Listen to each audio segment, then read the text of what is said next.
Bigatin nga ang pagpasok ng 14th week para sa mga housemates ng Pinoy Big Brother Celebrity Collab Edition dahil talagang bigating stars na ang bumisita sa kanila. Una na ngang bumisita ang fashion icon na si Heart Evangelista. Sumunod naman ay ang kapuso actress at bida ng teleseryeng Beauty Empire na si Barbie Forteza.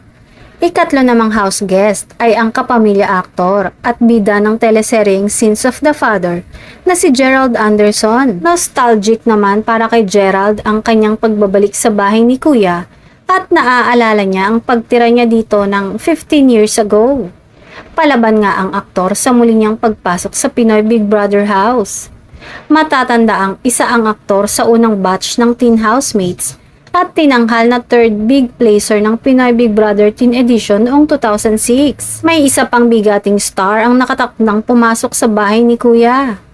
Ang nasabing house guest ay letter M ang inisya sa kanyang pangalan. Sino kaya ang susunod na house guest ni Kuya? May hula na ba kayo?